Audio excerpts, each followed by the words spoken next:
All their overwhelming power have not spelt out a specific political objective for this war. In Washington, the defense secretary simply says victory is coming and many more bombs. Today will be, yet again, our most intense day of strikes inside Iran. The most fighters, the most bombers, the most strikes. Intelligence more refined and better than ever. This is the airport at Kerman in southeastern Iran. And this was from a family car in a town near Tehran.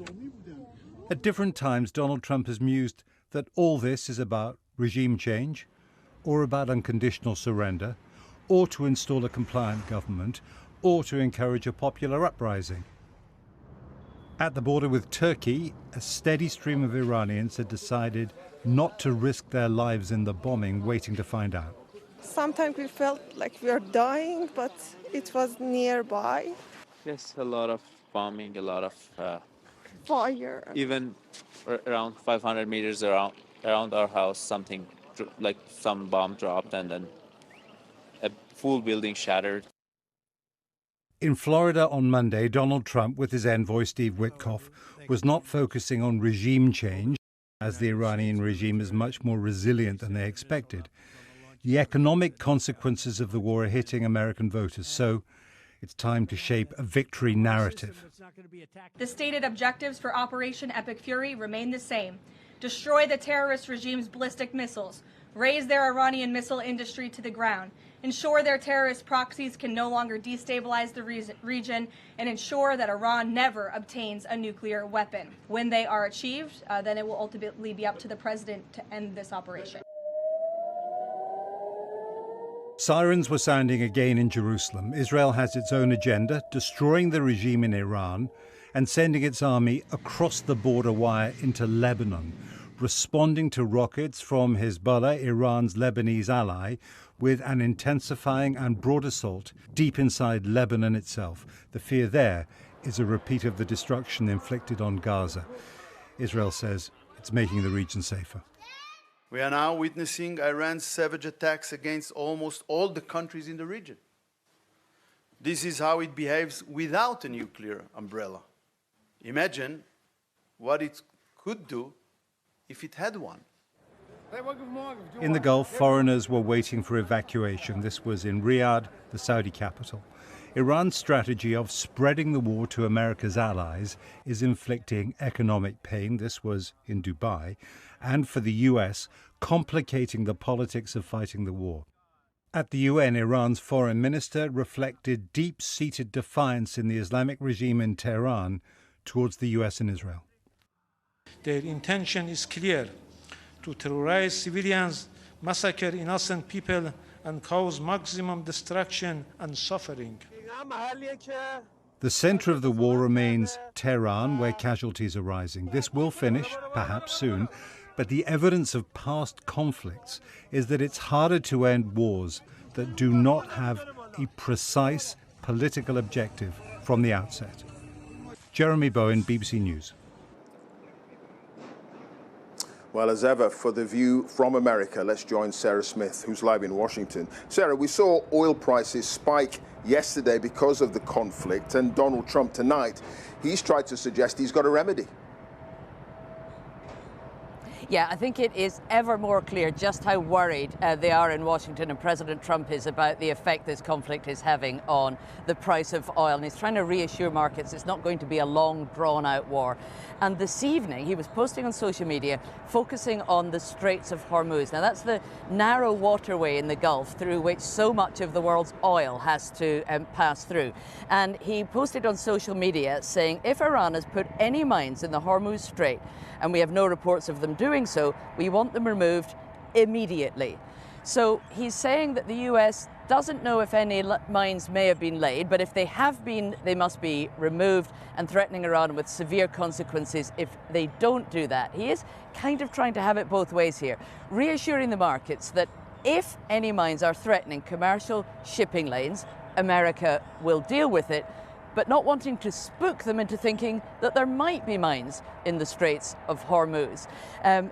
What it does do, though, I think, is focus just how much they care about the Straits of Hormuz here. And CENTCOM, the US Central Command, has said tonight that they've destroyed 16 inactive mine-laying boats in the region. So that's trying to raise confidence there. But I think what we've learned is that Donald Trump cannot risk a long, drawn-out conflict with these risks to the price of oil, and he probably will be wanting to end the conflict sooner rather than later. Sarah, thank you. Sarah Smith, our North America editor in Washington there. Well, as hundreds of thousands of Brits remain stranded in the region because of the war, the UK government has confirmed a second evacuation flight from here in Abu Dhabi. 173,000 British nationals have now registered their presence with the Foreign Office, and more than 45,000 have managed to return to the UK. Two more members of the Iranian women's football team who are in Australia for the Asian Cup have applied for humanitarian visas, bringing the total to 7. There are fears for their safety if they return to Iran after the players declined to sing their national anthem before a match last week. The side, along with coaching staff, arrived on the Gold Coast days before the war broke out. Here's Katie Watson. The team bus parked in front of their hotel today meant only one thing. Iran's football players would soon be starting their long journey home from Australia. But this player appears to be doing it under duress, encouraged or forced by a teammate to board the bus to the airport. Their departure came just hours after the news broke that 5 players had escaped their hotel the night before. Okay. We were there when the minders clocked that the women had disappeared. Panicking, they tried to find them in the car park downstairs. To no avail, they'd gone. And shortly afterwards, these images showed the 5 footballers receiving their humanitarian visas at lightning speed. These women are tremendously popular in Australia, but we realise they are in a terribly difficult situation with the decisions that they're making. But the opportunity will continue to be there for them to talk to Australian officials if they wish to. So what do we know about some of the players? Zahra Ganbari is the 34-year-old team captain and top goal scorer and a central figure in Iranian women's football. Zahra Sabali is a 32-year-old midfielder. She played every minute of Iran's 3 Asian Cup games this year. Artefe Ramazani Zadeh, who's 33, is an experienced player in the national squad. But as the bus left, it was unclear whether any more women would be following their teammates. Supporters and activists making a last-ditch effort to convince more of the players to stay here. It feels like a repeat of what we saw on Sunday evening after the match. Many people in the community trying to stop the bus from moving forward and heading to the airport with the rest of the team. Concerns grew for the team after they declined to sing the national anthem at their first match with South Korea last week. Accused of being traitors back home in Iran, they sang the national anthem in subsequent matches, clearly under pressure.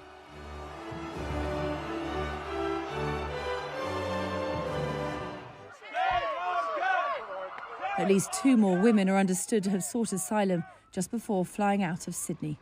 Katie Watson, BBC News, on the Gold Coast. Well, since the US and Israel attacked Iran on the morning of February the 28th, the supreme leader has been killed. Its navy pretty much destroyed and vital infrastructure has been severely damaged. Donald Trump says America's barrage of missiles and drones has hit more than 5,000 targets and badly diminished Iran's ability to fight back. But what exactly has been hit? And what is Iran's capability to respond? Here's Paul Adams. What the Americans are calling Operation Epic Fury has been relentless. Well on its way, says Washington, to achieving its goals. 1, destroy their missile stockpiles, their missile launchers, and their defense industrial base. Missiles and their ability to make them. 2, destroy their navy. And 3, permanently deny Iran nuclear weapons forever. At the start, Israel and the US took out Iran's air defences, or what was left of them after last year's brief war. Between them, they've now carried out more than 5,000 strikes. They've hit targets all over the country, mostly in the west, south and centre. And they've been concentrating on several main categories. Iran's huge arsenal of ballistic missiles and launchers has been a key target. You can see how the warehouses at this missile base in Borazjan have been hit. They've also been going after drones and the factories that make them. This is a drone base in Ahvaz. The US claims to have destroyed much of the Iranian navy and its infrastructure. Here you can see damage at the port of Bushehr. And of course there's Iran's leadership. On day one they killed the Iranian leader and many of his top officials here in Tehran. Most of this has been highly coordinated, but some of it, notably Israel's attack on 30 Iranian oil depots, was not. Washington said to be dismayed at the sight of the billowing black smoke which blanketed Tehran. But Iran still has cards. The US may have sunk almost 50 of its ships, including one torpedoed off the coast of Sri Lanka. But threats to attack shipping in the Strait of Hormuz means that very few vessels are daring to pass through one of the world's most important waterways. In addition to mines, Iran has scores of small fast boats that have, in the past, caused havoc. They could still pose a challenge. We'll look at the range of options to set the military conditions to be able to do that. And then, like we always do with every potential mission, come to the Secretary and the President with both what are the resources required, what is the command and control required, and what are the risks.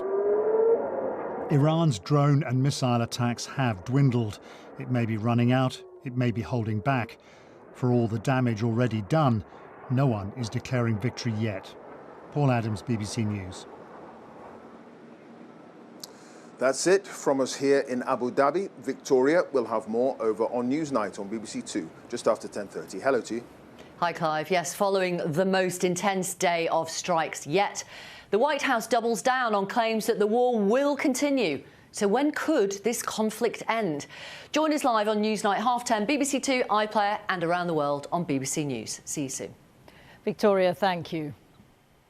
Well, HMS Dragon has set sail for Cyprus more than a week after an RAF airbase on the island was hit by an Iranian drone.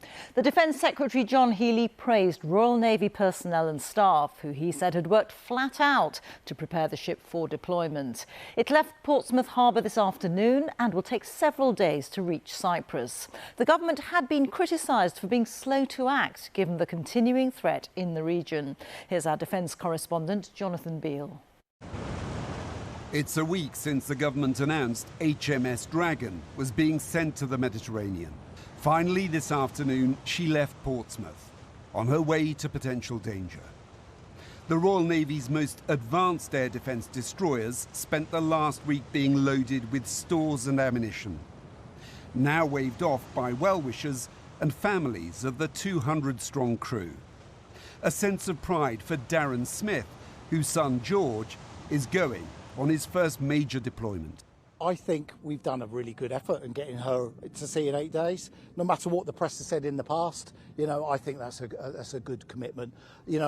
What the situation with the Navy is, it's probably not in the best position it can be, but however, this is what we've got at the moment. I'm glad to see it go.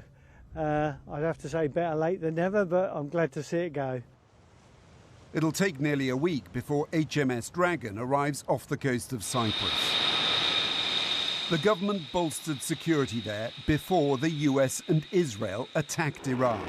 Extra jets and air defence systems. But that didn't stop one drone hitting RAF Akrotiri, leaving this hole in a hangar, and raising questions as to whether a warship should have been sent sooner. Britain is slowly becoming more involved in this war. At RAF Fairford in Gloucestershire, US bombers took off for their first missions from the UK. The government had initially refused a request to use British bases. It changed its mind after Iran retaliated.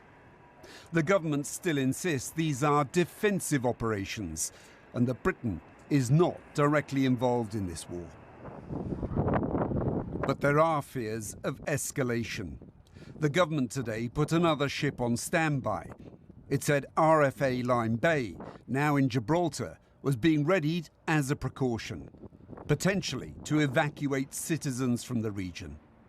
More evidence it's becoming harder to stay on the sidelines of this conflict. Jonathan Beale, BBC News.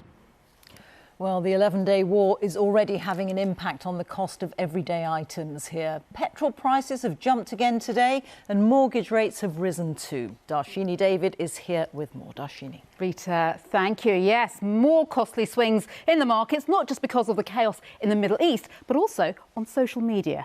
This post on the US Energy Secretary's X account claiming the US Navy had escorted a tanker to safety through the Strait of Hormuz appeared briefly before being deleted, apparently uploaded in error. In that time, the Brent crude oil price dipped to around $80 per barrel before rebounding. Now, this is a sign of exactly how jumpy markets remain. Oil prices are down sharply compared to Monday. That's after President Trump's earlier attempts at reassurance, but it's still very much higher than it was just last month as unease over the production and safe passage of energy in the Middle East persists. And here, the Chancellor was concerned that some heating oil suppliers and petrol retailers may be taking advantage to inflate prices. Yesterday, some petrol retailers charged almost 180p per litre, while others were charging less than 130p per litre. This government will not tolerate price gouging, and I will be meeting with petrol retailers this week to raise concerns to get prices down at the pumps for all of our constituents. But she deflected requests for help. Reform, the Conservatives and the Lib Dems are all calling for a freeze on fuel duty to be maintained. Others want the cost of heating oil reduced or to stop gas and electricity bills from rising. Now, even at current prices, the cost of such support could easily top £10 billion, and that's before pressure to boost defence spending. As we continue to pay for the help doled out during the COVID pandemic and the Ukraine war, the affordability of any more emergency packages is in question. But is help actually warranted? Now, just consider inflation here, because higher fuel prices are painful. The official forecasters think that at the moment, inflation may end the year perhaps at 3% rather than 2% as previously thought. That is unwelcome, but by no means a return to the scale of price rises seen just a few years ago during the Ukraine war. But even that means further interest rate cuts could be in doubt, and that has pushed up the cost of new mortgages. A typical 2-year deal is now 4.93%, the average 5-year fixed rate above 5% for the first time since November. Those mounting costs are a further blow to consumers' pockets after a bruising cost of living crisis, risking knocking their confidence about the future. And there could be other price pressures coming down the pipeline. Here's a clue about where these might come from. One shipping giant warned of the costs it's incurring for disruption and fuel that might affect consumers, along with potential delays. And we do about 40,000 containers in and out of the Gulf every week. So this is going to pile up very fast, and there is very limited areas where you can stage that much cargo. You get a lot of questions from customers about what's going to happen with their cargo. You have a lot of perishable goods, food stuff that absolutely needs to move or risks getting spoiled. So you go into a lot of the contingency. Well, Saudi Arabia's state oil company warned today that a prolonged conflict could be catastrophic for the global economy. The Chancellor is pinning her hopes on a rapid de-escalation of hostilities to get out of a potential bind. But in the meantime, as households and businesses start to count the cost, the government's prime mission, boosting growth, may already be at risk. Rita. Darshini, thank you very much. The BBC understands that the Metropolitan Police Commissioner has written to the Home Secretary saying the controversial Al-Quds Day march, which was set to take place in London this weekend, should not be allowed to go ahead. The annual event has been criticised for representing the views of the Iranian regime and for anti-Semitic and anti-Israel hostility. Our UK correspondent Daniel Samford is with me. Do we know more about the reasoning behind this? Yeah, I mean, there are calls most years for the Al-Quds Day march to be banned. It was a march that was initiated by the former Ayatollah Khomeini in 1979, and it's always been seen as a pro-Iranian march, though the organisers say that it's more a pro-Palestinian march than a pro-Iranian march. Those calls